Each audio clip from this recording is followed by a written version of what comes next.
Myself M. Gunakar, Assistant Professor of Zoology, Government Degree College, Siddipet, Telangana. Today let us discuss the circulatory system of Calotis. Circulatory system of Calotis is provided with the heart. If we see the external structure of the heart is located in a thoracic cavity. It is surrounded by a two-layered pericardium. Heart lies midventrally in the thoracic cavity below the sternum.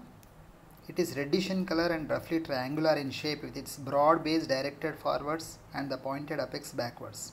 The heart lies protected within a two-layered thin transparent sac, the pericardium. The two layers of the pericardial sac enclose a narrow pericardial cavity containing a watery pericardial fluid which allows free movements of the heart and also protects it from shocks and mechanical injuries.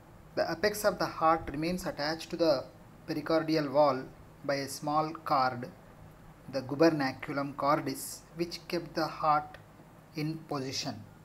So if we see the heart structure, now in this figure we can observe the heart itself is a three-chambered organ made of two anterior auricles or atria and a posterior one ventricle. So two auricles here, right auricle and the left auricle. In addition to these three chambers, one accessory chamber called sinus venosus is also attached dorsally to the heart. So this is the sinus venosus. The left and right auricles are faintly demarcated from one another by a longitudinal interauricular groove. So this is the interauricular groove. The right auricle gives off a small sac-like diverticulum. Cannot be seen in this figure, but there is a small diverticulum is present in the heart of Calotis and in general in lizards. Now coming to the ventricle is conical and highly muscular chamber. It is distinctly marked off from the auricles by a transverse auriculoventricular groove. So this is the groove. Yeah, this is the groove that divides the upper auricles from the ventricle, and this auriculoventricular groove, otherwise called as coronary sulcus. The apex of the ventricle is rounded and tied to posterior pericardial wall by a ligament that I already told you, this which is called gubernaculum. Now coming to the sinus venosus, which is an accessory chamber. So this is the sinus venosus, you can see. A large thin-walled and bilobed chamber called sinus venosus is attached transversely over the dorsal surface of the two auricles. It is formed by the union of two precaval veins and one postcaval vein. A constriction divides the sinus venosus. Here you can see this constriction. It divides the sinus venosus into two portions externally, a larger right lobe and a smaller left lobe. The left lobe is formed by the left precaval, this is the left precaval, and a larger right lobe by the union of right precaval and postcaval vein. That means right lobe of the sinus venosus, which is formed by the right precaval as well as postcaval. Then coming to the internal structure, internally the two auricles are separated by a thin muscular and vertical interauricular septum. Right auricle is larger and thicker. Its thick wall is raised internally into small ridges called musculi pectinati. Sinus venosus opens into the right auricle by a large semicircular sinoauricular aperture which is guarded by two valves.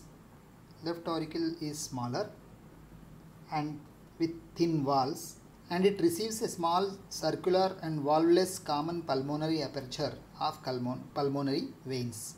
The ventricle has thick spongy muscular walls. This is the ventricle. It has thick spongy muscular walls internally projecting into interlacing ridges called columnae carneae. The two auricles open into ventricle through right and left auriculoventricular apertures guarded by auriculoventricular valves. The flaps of these valves are attached to columnae carneae by thread-like muscles called chordae tendineae. An incomplete interventricular septum or muscular ridge divides the lumen of ventricle incompletely. So this is the ridge that is dividing the ventricle cavity of the ventricle into two chambers or two lumens to a right chamber called cavum pulmonale. This is the cavum pulmonale, and whereas left large chamber which is called the cavum dorsale. This is dorsale. Three arches, that means three aortic arches, arise from the ventricle, right and left systemic and pulmonary. Right and left systemic arches and one pulmonary artery arise from the ventricle. Pulmonary arch arise from the right chamber, that is called cavum pulmonale, whereas the right and left systemic arches arise from the left chamber of the ventricle, cavum dorsale. Now let us look at the course of blood circulation now. So all the systemic, right and left systemic arches, they supply the blood to the all body parts, and some amount of mixed blood is present in the ventricle, and this mixed blood is supplied to all parts of the body except the head, whereas the almost purified blood from the left ventricle, left chamber of the ventricle is supplied through systemic arch to the head region. Thus, body receives the blood from the systemic arches. Then, from the body, deoxygenated blood is collected by sinus venosus, and this sinus venosus opens into the right auricle by sino-auricular aperture, and from the right auricle the blood passes into the through auriculoventricular aperture into the right ventricle, that is cavum pulmonale.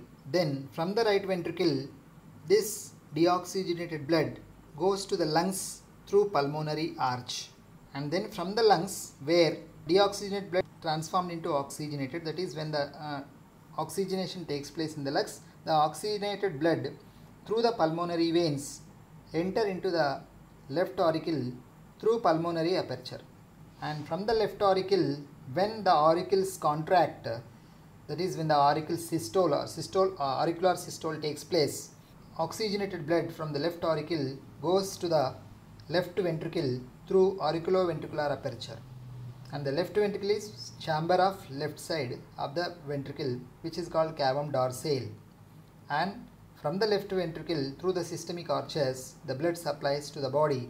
So this is the course of blood circulation with regard to the calotis. Thank you.